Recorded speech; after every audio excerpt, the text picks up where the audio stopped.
Mbola ampifaliana mandrakariva no hiarabananao izay manaraka izao fandarana izao ary mirary ianao mba hahita ny sosiny tsara amin'ny alalan'ny dindinika izay hiarahantsika miatrika ankehitriny koa manasanao ary hanondrika an'lohanao fa hivavaka isika. Misaotra anao zay Jesosy noho ny famondram-po sy ny fitiavanao mbola afaka hifandray aminao indray amin'ny alalan'izao taritarina izao. Ny fahazavan-tsaina avy amin'ny fanahinao masina ny manazava amin'ny sainanay fa namatakatra ny sitraponao ka hitondra famelom-belomana ny fananay ny fotoana iranay tononona sy angatana amin'ny anaranao Jesosy Kristy nivavaka. Amen. Ny tsy fahaiza-manavaka ny sitrapon'olombelona sy ny sitrapon'Andriamanitra moa no tena olana ary io no sarotra ny manavaka azy ka ohatra ny mahatsapa hoe tsy mahita fahafampo eo amin'ny fiainana mihitsy. Andengy ho raisika reto teny vitsivitsy ireto mba hanampy atsika hiatrika atsapa ny toejavatra izay mitranga ao amin'ny Petera voalohany Petera voalohany toko 7:7. Petera voalohany toko 7:7 dia izao no vaky ny teny: fa raha sitrapon'Andriamanitra dia tsara kokoa ny hitondra fahoriana amin'ny fanaovan-tsoa noho ny amin'ny fanaovan-dratsy. Sarosarotra ny mahatakatra sy mandray izany. Ahoana moa izany hoe mitondra fahoriana ny fanaovan-tsoa? Satria hitantsika teto izany fa ilay fitiavan'ny tena no tena olana, fa ny sitrapon'Andriamanitra dia ny manao soa, manome ny hafa. Fa ity fiarahamonina ity dia mitarika ny ho an'ny tena ary iny ny olana satria iza ny tsy hitady izay mety aminy, iza ny izay mahasoa, satria izay no omeny fiarahamonina ataony mirentirenty hitanao ny hatsaran'ny tolotra omeny ity tontolo ity.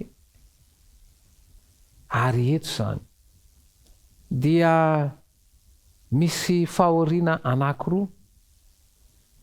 Dia ny fahoriana amin'ny fanaovan-tsoa tsy mampijaly izay. Fa ilay fahoriana mampijaly izany dia fitaka ilay fahoriana mampijaly dia ilay tsy fahafampo tsapa ao amin'ny nofo. Ary iny efa hitantsika teto hoe izay ateraky ny nofo dia nofo ary izay ateraky ny fanahy dia fanahy. Ka raha mbola ao amin'ilay fahatsapana an'ilay filana ara-nofo dia tena mahatsiaro mijaly mihitsy. Ka eto izany ilay fahoriana resahana eto dia tsy fijaliana akory, tsy mahatsiaro fijaliana, fa ilay manala ao anatin'ilay fitiavan-tena, anafaka an'ilay fitiavan-tena iny. Fa rehefa miatrika an'izay matetika dia afaka. Fa ilay fahoriana ara-nofo kosa iny hiteraka any tena hiteraka ho any amin'ny fivarolavona rehefa tsy tanteraka ny fahafampo ary fahakiviana ary indrindra moa tonga any amin'ny tena famizam-po tanteraka. Ary izay mihitsy ny fitaka atao mpatsaka izay zao mba hanapahana hevitra hanapaka ny fifandraisana amin'ilay pahary izao rehetra izao. Ka raha miresaka zany zao ny teny dia izao: raha miresaka ny soratra masina amin'ny Tesalonianina voalohany toko 5:7. Tesalonianina voalohany toko 5:7 dia izao no vaky ny teny: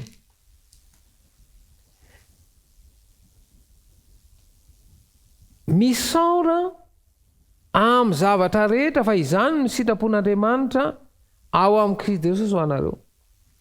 Misaora an'Andriamanitra amin'ino izy raha vao hoe zavatra rehetra zany eny dia na ratsy na tsara, iza ny saotra amin'ny zavatra tsara zany? Ary izay mahatonga hoe fimenomenonana, tsy fahafampo, ahoana ny saorana? Ary izay mahatonga hoe raha vao tsekenao ny zava-misy tsy tsara zao fiarahamonina izao. Ndonge vakitsika ny voalazan'ny Marka toko 5. marika toko fahavalo marika toko fahavalo de vakitsika ny andinina amin'ny telopolo marika toko valo andinina amin'ny telopolo tena makatena fa inona no soa azony olona raha mahazo izao tontolo zao azy kanefa very ny ainy averiko ndray mandeha le teny fa inona no soa azony olona raha mahazo izao tontolo zao aza kanefa very ny ainy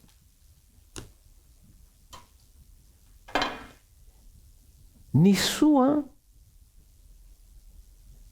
ny zavatra mahasoa de tsy avy amin'ity tontolo ity fa ilay raina ary lanitra sy ny tany nanome azy de mazava ny ambaran'ny soratra masina ao amin'ny Timoty faharoa toko 7:20 fa izay soratra rehetra nomeny ny tsindry mandrin'Andriamanitra dia mahasoa ay zany ny zavatra mahasoa de hita ao anatin'ny ten'Andriamanitra fa ny olombelona tsy mikatsaka an'izay fa mikatsaka an'izay heveriny hoe zava-tsoa an'ity fiarahamonina ity de io mampijaly azy sy mampahory azy ary ny fikatsahana an'izay no mahamaika de rehefa tsy azo izay de oro mijaly feno fahoriana de eto zany misy karazana fahoriana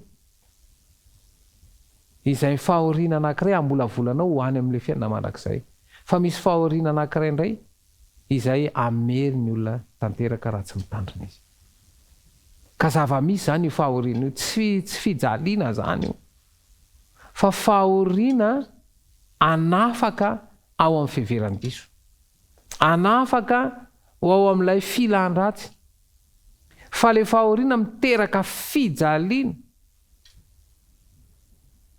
ary ho an'ny miteraka ho any amin'ny fahaverezan-tsaina mihitsy ary de iny zany ilay miteraka an'ilay aretina saribana amin'izao fotoana izao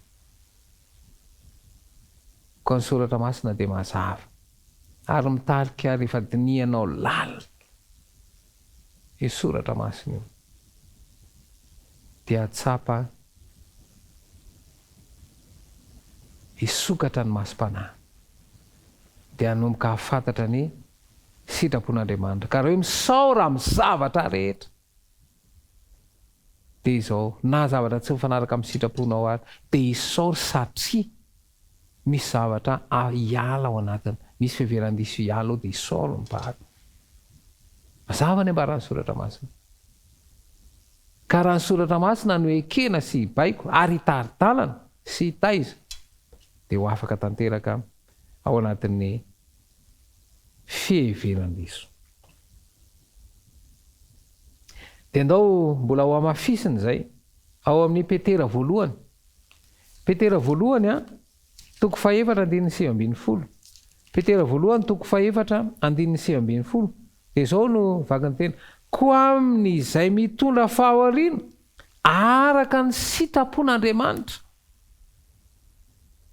koa izay mitondra fahoriana araka ny sitrapon'Andriamanitra de aoka ny fanaovan-tsoa no anolorany ny fanahy no an'ilay mahatoka de ny mpanao azy mazava zany matoa zany mitarika ho any amin'ny fijaliana le fahoriana zay lalovana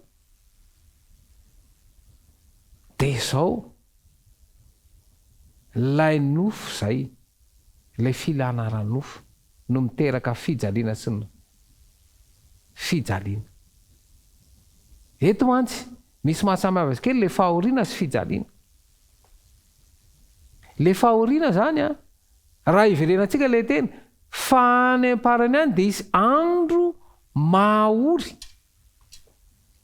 toejavatra zany eto de le andro mahaory zany de vokatry lay fitiavatena ka raha efa esorina le fitiavatena de afaka le fahoriana fa raha vao mivadika fijaliana am'izay de iny zany efa miantraika aty amin'ny nofo andeha nge andray ohatra anankiray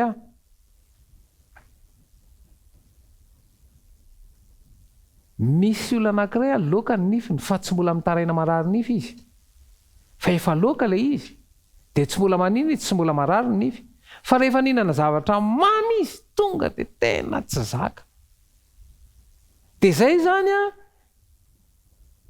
mitarika hoe aika mila atao aona io, mila amboarina dia makany amin'ny mpitsabo nify dia hita ny vahaolona mahakasika an'io. Fa lay fijaliana zany a miatraika ka raha vao tsy voafeza fisaina an'izay dia ho any hitady vahaolana dia ho any amin'ny fivarolavona. Ka ny fahoriana zany dia tafiditra ao anatin'ny fiainana io izay amola volanany olona. Ka raha vao mitaraina ianao ao anatiny io dia vao maika hitarika ho any amin'izay fijaliana izay tsy ho zaka. Ka tandremo zany fa mamitaka izao fiainana izao. Satria ny zava-misy zany dia izao tsy hetsara izao fiainana izao. Ninina ezaka ataony manam-pahaizana dia tsy ahita vahaolana ny amin'ny olana ara-boajanahary izay tranga ankehitriny. Fa ao amin'ny Kristy izay mila mahay manao ny sitrapon'Andriamanitra. Raha miteny soramana tsy izay rehetra manao hoe amiko hoe tombotombo ny hiditra fa izay manao ny sitrapony raiko izay any an-danitra. Ka tsao alohan'ny fanjakany sy ny fahamarina dia ho hanampy ianao izany rehetra izany. Rehefa mikatsaka ny fanjakany sy ny fahamarina an'io ianao dia ahita vahaolana. Hiova ny fomba fijery, hiova ilay fahatsapana ao anaty. Ka ny fijaliana dia hivadika fifaliana. Ary vitan'ny Kristy ny manova an'izay ao an-tsainao. Raha manolotra tanteraka amin'ny fonao azy, raha mikatsaka tanteraka ilay fanjakany sy ny fahamarinany ka tsao izay dia ho hitanao fa hatsapa fiadarana. Manasanao hanondrika alohanao fa hivavaka isika. Misaotra anao Jesosy satria nanaiko ho faty ianao hisolo heloka anay. Tsy tsapanay nefa izany noho ny fanangolem-panjakany izao famezenao fiainanay. Ka ataony mikatsaka ny zavatra ty tontolo ity zay fa tsy ilay fiainanao. Lasa miaya ny amin'izao fiainana izao izay. Koa fanahinao ny nanova izany fomba fijery izany. Hanova tanteraka hampanapa-kevitra ka ahafahanay mifandray tanteraka aminao ary hatsapana fiadarana miaraka aminao tononona sy angatana amin'anao Jesosy Kristy mivavaka. Amen.